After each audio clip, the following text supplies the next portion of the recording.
It's the countdown to the weekend, but before we get there, let's take a look at those top stories making headlines right here on the Israel Brief, brought to you by Lay of the Land and hosted by me, Raylene Marks. And we go to South Africa, where the South African media is reporting that the South African police services have announced that they have captured wanted Israeli fugitive Yaniv Ben Simon, believed to be very heavily connected to crime boss Yitzhak Abergil of the notorious Abergil crime family. Abergil is currently serving 30 years in prison.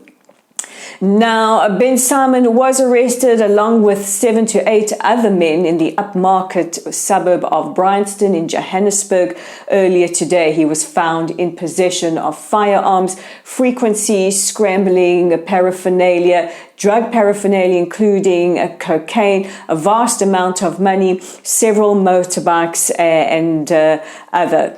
Interpol has been searching for Ben Simon for a number of years. Now, this is the second story connected to organized crime in South Africa over the last couple of weeks. The media reporting just a couple of weeks ago that another wanted criminal was found shot dead, this time in Cape Town, believed to be a target of the crime family.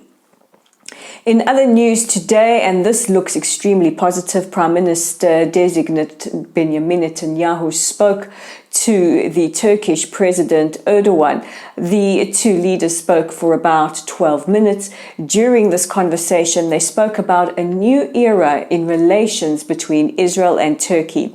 Now, over the last couple of years, Erdogan and Netanyahu have engaged in somewhat of a war of words, and hopefully this means that they have turned a corner, as they just discussed.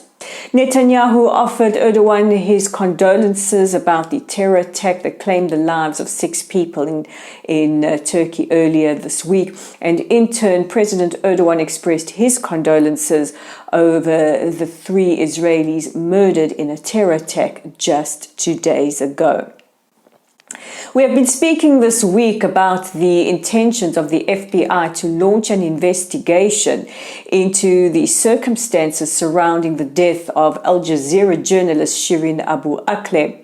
The White House have said that they were unaware that the Department of Justice had given the go-ahead to the FBI to investigate, that this did not come as a result of their request.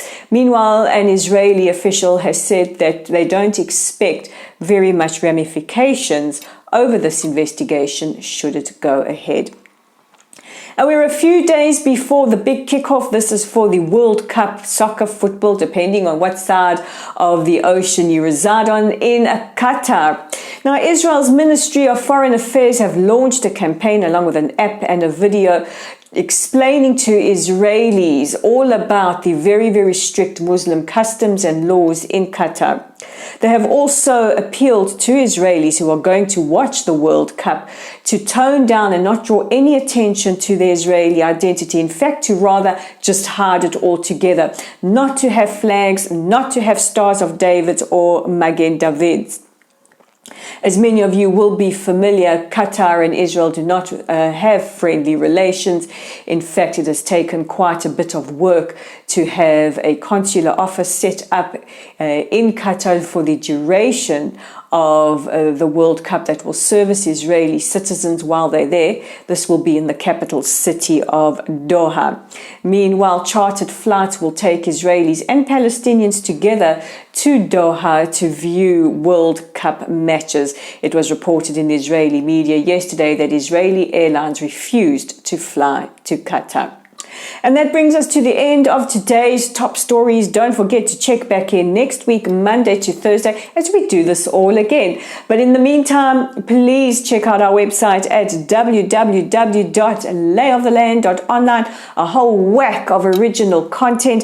View our archives, see what floats your boat. Also, don't forget to check out our Facebook community at Lottel site. You guys know what to do. Like us, follow us, share our content. And of course, our YouTube channel is at The Israel Brief, and we would love it if you click on that red subscribe button. And hey, don't forget to share and invite your friends as well. And we're on Twitter at Lay of the Land 5. I want to wish you all a safe, a peaceful, a healthy weekend. Shabbat Shalom wherever you are. And don't forget that this is The Israel Brief. I'm Raylene Marks, and I'll see you again next week.